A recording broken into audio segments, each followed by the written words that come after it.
My name is Staff Sergeant Michael Chen, and I have served in the National Guard for 12 years. Every other weekend, I put on my uniform and serve my country with pride. During the week, I work as a diesel mechanic, fixing everything from pickup trucks to industrial equipment. It is honest work, and it pays the bills for my modest home in Maplewood Estates.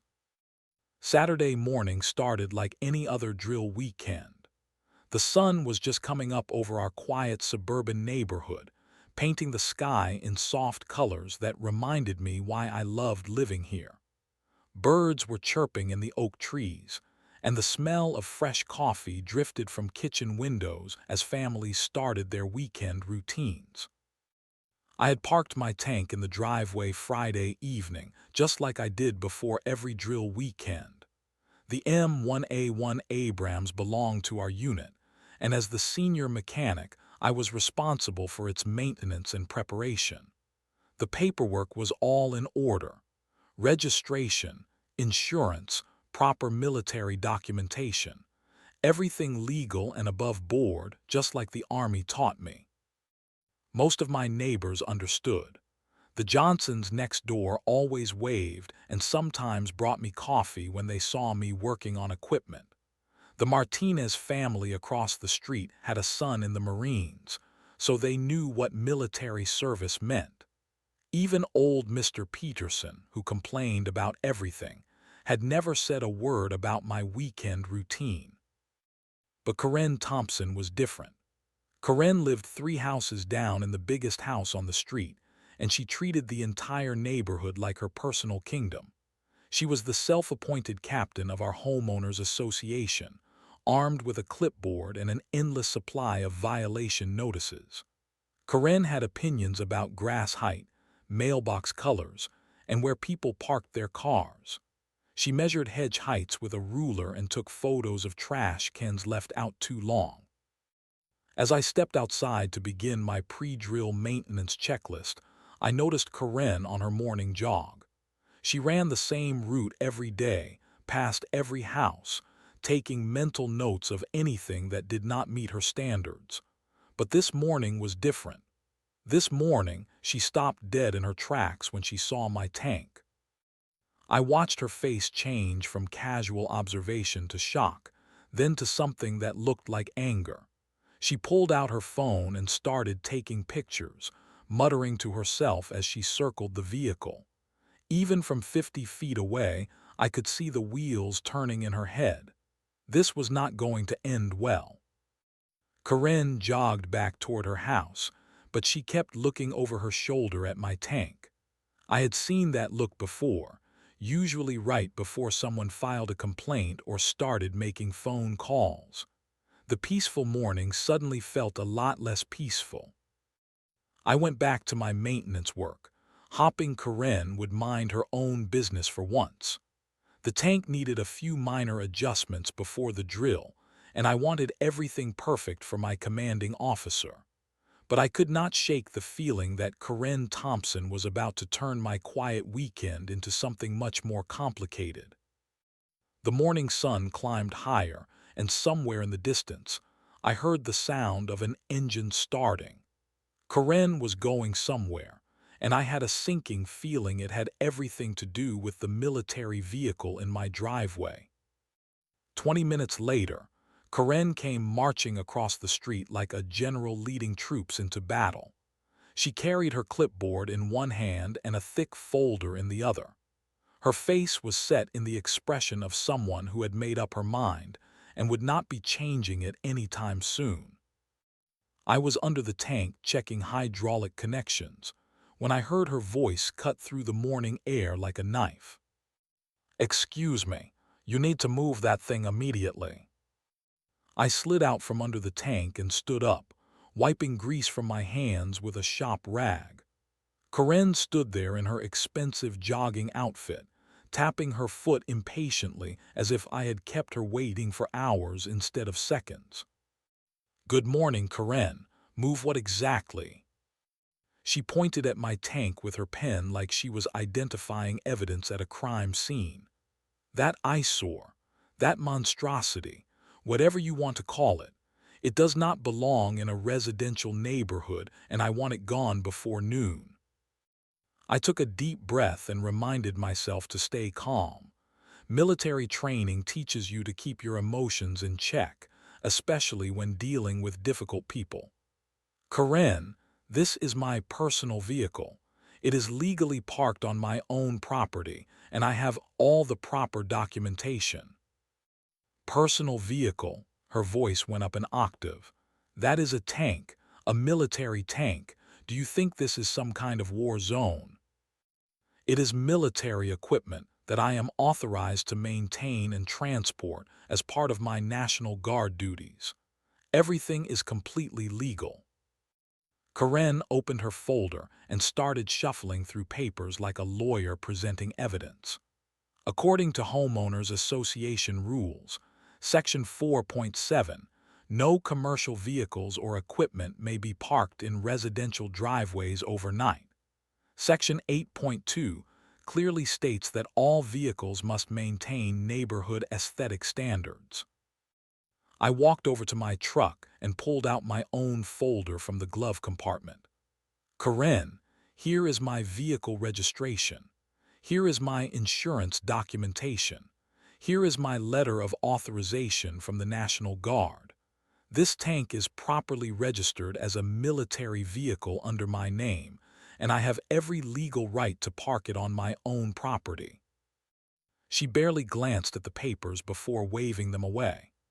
I do not care what your little papers say. That thing is ruining our property values and making this neighborhood look like a military base. The Homeowners Association has rules, and those rules apply to everyone. The Homeowners Association does not override federal and state vehicle laws, Karen. I have checked with the city, the county, and the state. Everything I am doing is completely legal. Karen's face was getting redder by the minute. She was not used to people challenging her authority, and she definitely was not used to being told she was wrong. Legal or not, it is inappropriate. This is a family neighborhood, not some army depot. I understand your concern, but this equipment is only here on drill weekends. I use it for legitimate military training exercises that help keep our community safe. Community safe, she let out a bitter laugh. The only thing that needs protecting is this neighborhood from people who think they can do whatever they want just because they wear a uniform. The comment hit me harder than I expected. I had served my country for 12 years, deployed overseas twice, and spent countless weekends training to be ready if my community ever needed me. But I kept my voice steady. Karen, I respect your position in the Homeowners Association, but I also have rights as a property owner and as a service member.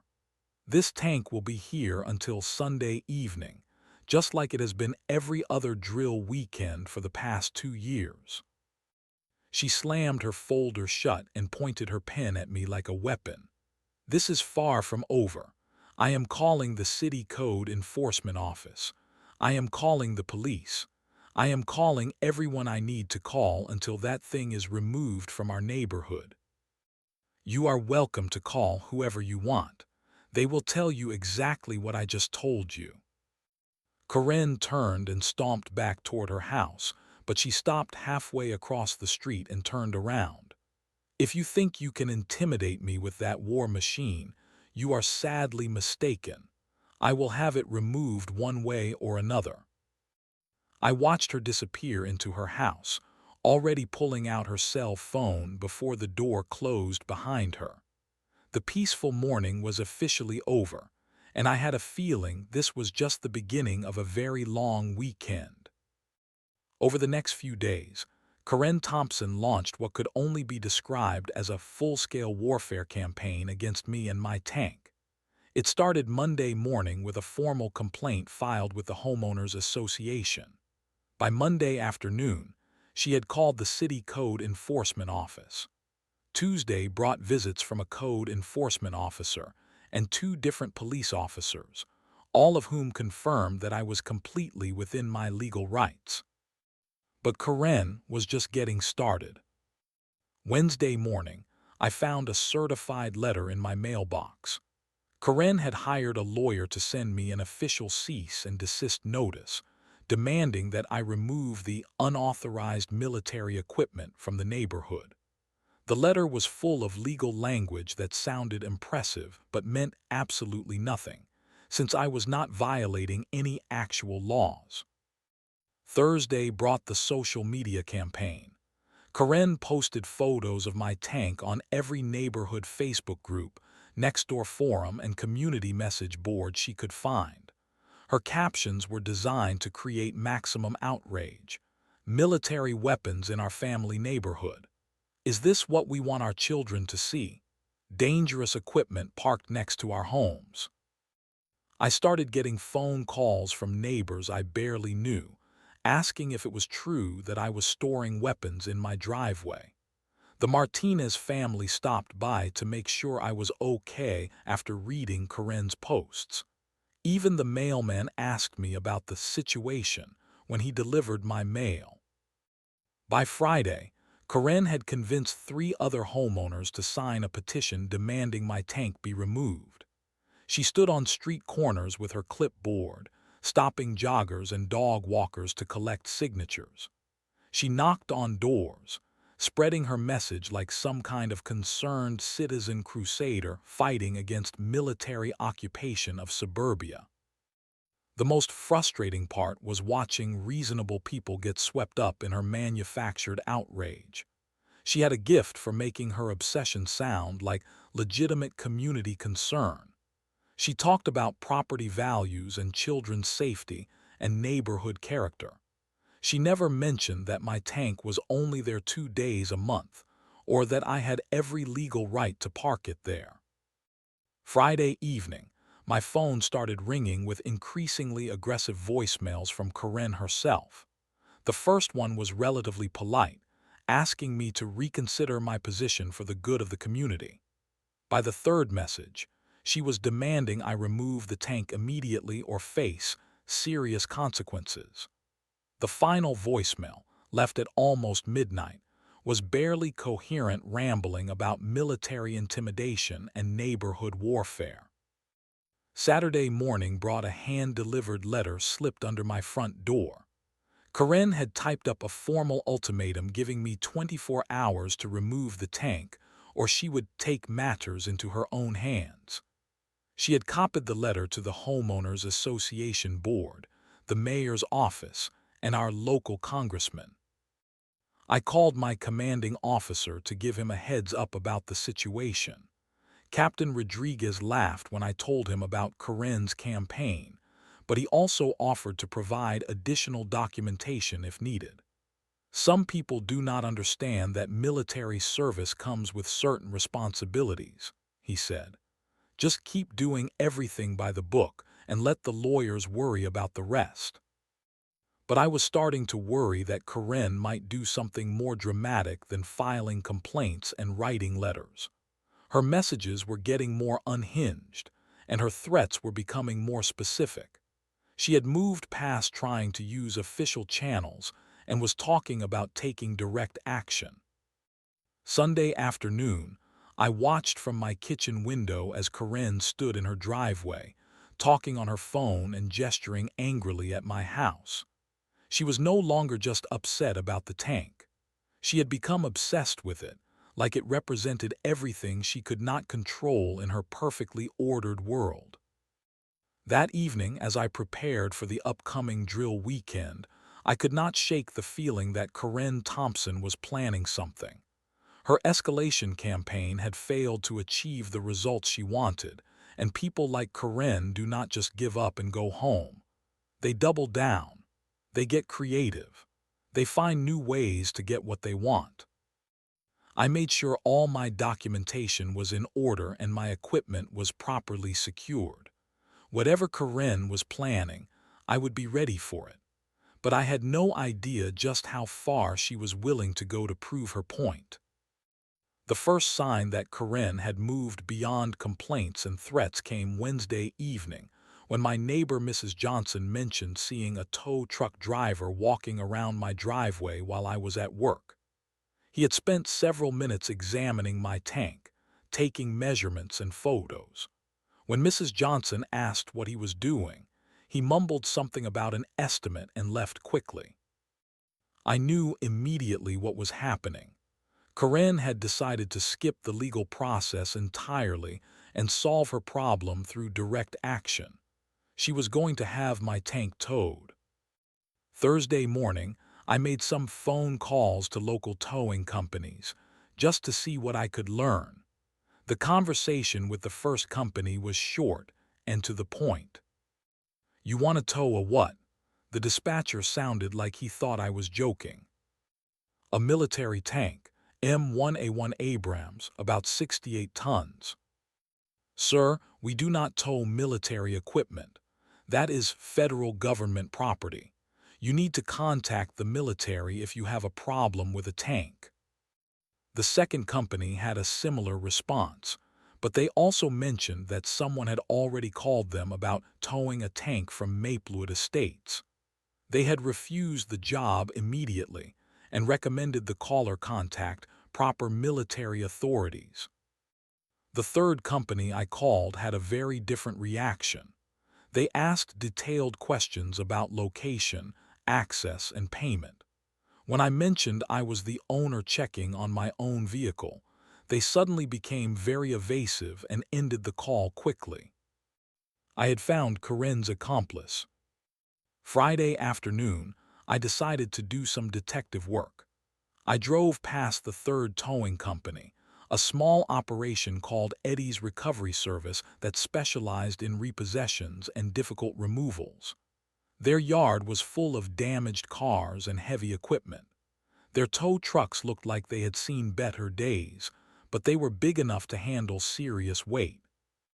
That evening, I set up a small camera in my garage window with a clear view of my driveway. If Karen was planning to tow my tank, I wanted evidence of everything that happened. Saturday morning arrived with perfect weather for a military drill. I was scheduled to meet my unit at the training facility by 8:30, but I had a feeling something was going to happen before then. My suspicions were confirmed when I saw Karen peek out her front window at 6:15, checking to see if I was awake. At 6:45, Eddie's recovery service truck rumbled down our quiet suburban street like a mechanical monster. The driver looked nervous as he pulled up in front of my house. The truck was massive, with heavy chains and a powerful winch system designed for the toughest jobs. I watched from my kitchen window as Karen emerged from her house wearing what looked like a military-style outfit. She had on camouflage pants, combat boots, and a vest covered in pockets. She carried her clipboard like a commanding officer holding battle plans. The absurdity of the situation hit me like a slap. Karen Thompson, Homeowners Association enforcer, was dressed like a general preparing to command the removal of actual military equipment. She had no idea what she was dealing with, but she was absolutely confident in her authority to handle it. Karen marched over to the tow truck driver and started pointing at my tank while reading from her clipboard. I could not hear the conversation, but her body language was clear. She was giving orders, explaining her plan, and expecting complete obedience. The driver looked more nervous by the minute. He kept shaking his head and pointing at the size of the tank, but Karen was not interested in his concerns. She pulled out a thick envelope, which I assumed contained his payment, and waved it at him while continuing her instructions. Finally, the driver shrugged and started unhooking his equipment. Karen stood beside him like a supervisor, directing the operation with military precision. She had planned this moment carefully, timing it for when she thought I would be away and unable to interfere. What Karen did not know was that I was sitting 30 feet away, watching her attempt to steal federal government property. What she did not know was that my commanding officer had moved our drill start time from 8:30 to 7:30 due to a scheduling change. What she did not know was that a convoy of National Guard vehicles was already en route to my house for equipment pickup. I looked at my watch. 7:25. Any minute now, Karen Thompson was about to get the education of her lifetime. At exactly 7:28, I heard the rumble of diesel engines echoing through the neighborhood.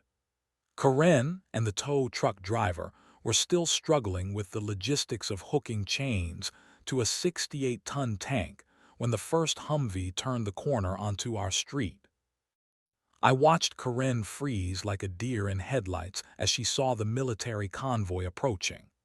3 Humvees, 2 transport trucks, and a command vehicle filled our quiet suburban street with olive-drab authority. Uniformed soldiers began emerging from the vehicles, moving with the efficient precision that comes from years of training. The tow truck driver took one look at the approaching military personnel and started backing away from my tank like it had suddenly caught fire. He understood immediately what Karen had failed to grasp for weeks. This was not just a neighbor's annoying hobby. This was active military equipment being prepared for official government operations. Sergeant First Class Martinez, my drill sergeant, approached Karen with the polite but firm demeanor that military personnel use when dealing with civilians who have wandered into situations they do not understand. "Ma'am, I need to ask what you are doing with this military equipment." Karen clutched her clipboard to her chest and tried to summon the authority that had served her so well in homeowners association meetings. "I am Karen Thompson, president of the Maplewood Estates Homeowners Association. This vehicle is in violation of our community standards, and I am having it removed." Sergeant Martinez glanced at the tow truck, then back at Karen. His expression remained perfectly neutral, but I could see he was processing the situation quickly. "Ma'am, this is United States military property. Are you attempting to have government equipment towed? This is a residential neighborhood, not a military base. That thing does not belong here, and I have every right to have it removed." The sergeant looked around at the other soldiers, who had formed a loose perimeter around the scene. They were not threatening, but their presence sent a clear message about the seriousness of the situation. "Ma'am, I need to see some identification and documentation showing your authority to move military equipment." Karen waved her clipboard at him like she was presenting credentials to a security guard. "I have homeowners association rules right here.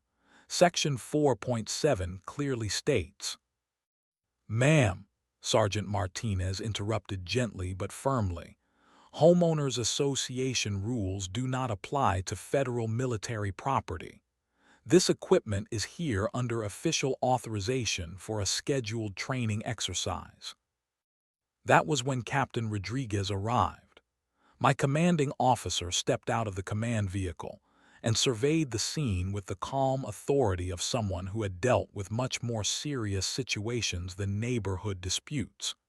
He was a decorated veteran who had served 3 tours overseas, and he carried himself with the quiet confidence that comes from real leadership experience. "Sergeant, what seems to be the problem here?" "Sir, this civilian has hired a towing service to remove our equipment. She claims authority under homeowners association rules." Captain Rodriguez walked over to Karen, who suddenly looked much smaller standing next to a man who represented actual government authority. "Ma'am, I am Captain Rodriguez, commanding officer of this unit. This tank is active military equipment being prepared for official National Guard operations. Are you aware that interfering with military equipment is a federal offense?" Karen's face went through several color changes as the reality of her situation began to dawn on her. She looked around at the uniformed soldiers, the military vehicles, and the massive tank that was clearly not just some neighbor's weekend toy. I, I was told this was just someone trying to intimidate the neighborhood. I was told it was not real military business. Ma'am, who told you that? Corinne's voice got quieter. I assumed, I thought. The tow truck driver chose that moment to make his escape attempt. He started walking quickly toward his truck, but Sergeant Martinez called out to him. Sir, I need you to stay here for a moment. We need to document this incident. Captain Rodriguez turned back to Corinne, his voice still polite but carrying the weight of serious consequences. Ma'am, you need to understand that you have just attempted to interfere with an official military operation. This tank is scheduled to participate in a training exercise that is vital to our unit's readiness. By attempting to have it towed, you may have committed a federal crime. Karen looked around desperately, as if searching for someone who would tell her this was all a misunderstanding. But the street was full of military personnel and equipment, making it impossible to deny the reality of what she had walked into. The peaceful suburban morning had been transformed into something that looked like a scene from a military movie. And Karen Thompson, Homeowners Association president and neighborhood enforcer, was standing in the middle of it all, finally beginning to understand that she had picked a fight with the wrong opponent. Within 15 minutes, 2 military police officers arrived in an official vehicle with flashing lights. The sight of actual law enforcement transformed Corinne's confident authority into visible panic. She kept looking around as if expecting someone to tell her this was all an elaborate misunderstanding. The senior military police officer, Staff Sergeant Williams, began documenting the scene with the methodical precision of someone who had handled federal crimes before. He photographed the tow truck, the tank, and Corinne's position next to the military equipment. Every detail was being recorded for potential legal proceedings. Ma'am, I need to inform you that attempting to remove or interfere with military property is a serious federal offense. You have the right to remain silent, and I strongly suggest you contact an attorney before answering any questions. Corinne's voice came out as barely a whisper. I did not know it was real military property. I thought it was just someone trying to cause problems in the neighborhood. Ma'am, ignorance of federal law is not a defense for interfering with military operations. The equipment you attempted to have towed is worth approximately $8 million and is essential for national defense readiness. The number hit Corinne like a physical blow.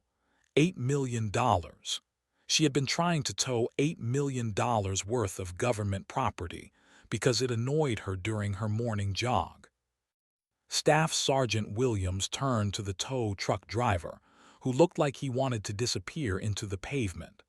Sir, did this woman hire you to remove military equipment? The driver pulled out his phone and started playing a recording. Corinne's voice came through clearly, giving detailed instructions about removing the tank and offering triple payment for the difficult job. She had recorded evidence of her own crime. I have 3 more recordings, the driver said quickly. She called me 5 times to set this up. She said the owner would be away and could not stop us. She said it was just a neighbor dispute and nobody would get in trouble. 2 local police officers arrived to coordinate with the military authorities. The scene was becoming more official by the minute, with multiple law enforcement agencies documenting what had started as a neighborhood complaint and escalated into attempted theft of federal property. Captain Rodriguez approached me with a mixture of professionalism and sympathy. Sergeant Chen, I need you to provide a statement about any harassment or threats you have received related to this equipment. I handed him the folder I had been keeping since Karen's campaign began. Phone recordings of her threatening voicemails, copies of her social media posts spreading misinformation about military weapons in the neighborhood, the cease and desist letter from her attorney, her written ultimatum threatening to take matters into her own hands. Sir, she has been conducting a systematic harassment campaign for over a week. These documents show premeditation and escalating threats leading up to today's attempted theft. Staff Sergeant Williams reviewed the evidence with the careful attention of someone building a federal case. This demonstrates a pattern of behavior that goes beyond simple misunderstanding. This appears to be deliberate interference with military operations, harassment of military personnel, and attempted theft of government property. Karen tried one more desperate attempt to claim innocence. I never meant to steal anything. I just wanted it moved. I thought it was legal to have it towed from my neighborhood. Ma'am, Captain Rodriguez said with the patience of someone explaining basic facts to a child, this tank has been parked legally on private property with all proper documentation. You had no legal authority to have it moved, regardless of your homeowner's association position. Military equipment is federal property, and interfering with it is a federal crime. The tow truck driver was released with a warning after cooperating fully and providing evidence of Karen's instructions. He drove away quickly, clearly grateful to escape without facing charges himself. Karen was not so fortunate. The military police officers explained that she would be facing multiple federal charges, including interference with military operations, attempted theft of government property, and harassment of military personnel. Each charge carried serious penalties, including potential prison time and substantial fines. Ma'am, you will need to appear in federal court to answer these charges. I strongly recommend you contact a criminal defense attorney who specializes in federal cases. Local news crews began arriving as word spread about the unusual incident. The sight of military vehicles, police cars, and a massive tank in a suburban neighborhood was attracting attention throughout the city. Karen found herself at the center of a news story she definitely did not want to be part of. As the legal proceedings continued, neighbors began gathering to watch the spectacle. Many of them had been swayed by Karen's misinformation campaign, but seeing the reality of multiple law enforcement agencies treating this as a serious federal crime made them realize how wrong she had been. The peaceful Saturday morning drill had become a federal law enforcement operation, and Karen Thompson was no longer the neighborhood authority figure. She was a criminal defendant facing the full weight of federal justice. 3 weeks later, Karen Thompson stood in federal court facing charges that could have sent her to prison for up to 5 years. Her expensive attorney had managed to negotiate a plea agreement, but the consequences were still severe enough to serve as a permanent reminder of her spectacular miscalculation. The judge was not sympathetic to Karen's claims of ignorance. Mrs. Thompson, you conducted a systematic campaign against a military service member who was performing his legal duties. Your social media posts, threatening voicemails, and ultimately your attempt to steal federal property demonstrate a level of malicious intent that goes far beyond simple neighborhood disagreement. Karen received 2 years of probation, 300 hours of community service specifically working with veterans organizations, and a $10,000 fine.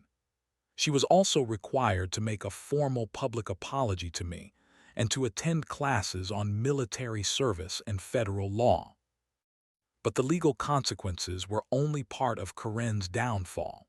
The Homeowners Association Board called an emergency meeting after the incident became public.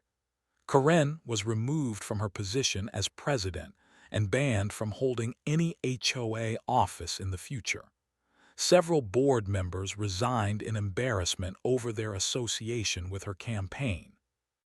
The neighborhood dynamics shifted dramatically. Residents who had initially supported Karen's complaints began distancing themselves when they realized the full scope of what she had attempted. The Martinez family organized a neighborhood barbecue to show support for military families, and several other veterans in the area came forward to share their own experiences with Karen's harassment. My commanding officer used the incident as a teaching moment for our entire unit.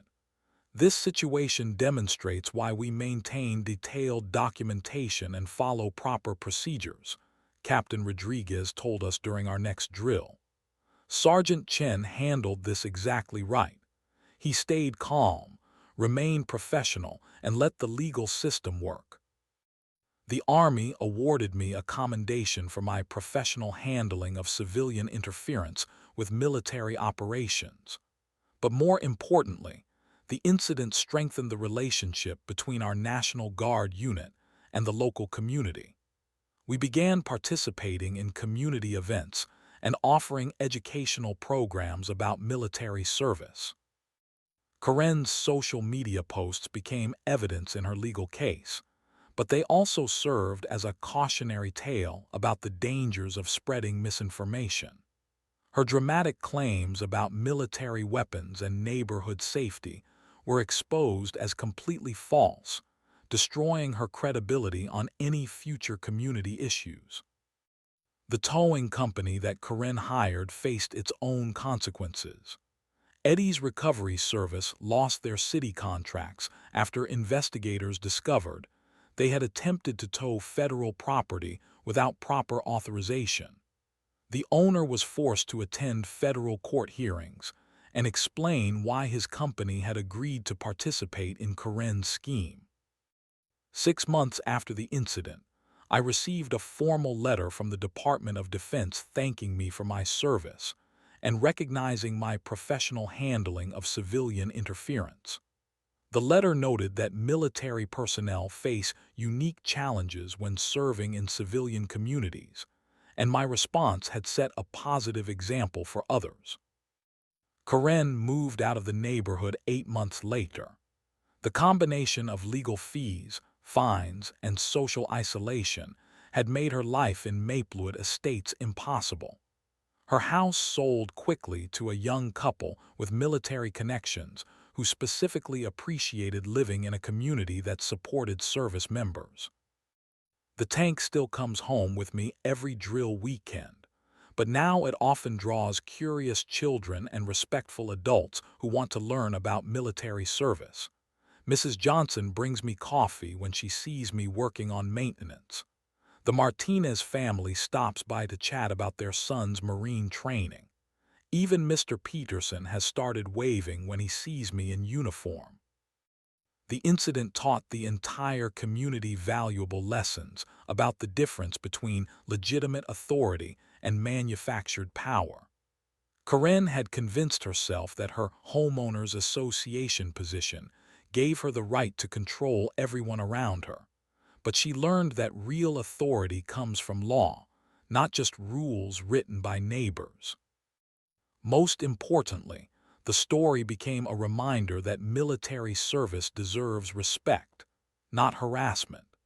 The men and women who dedicate their weekends to training for national defense should not have to face battles in their own neighborhoods from people who refuse to understand their sacrifice. Karen Thompson learned the hard way that some fights are not worth picking, and some authority should never be challenged without understanding the consequences. Her attempt to tow a tank cost her everything she thought she controlled, and taught an entire community the value of supporting those who serve.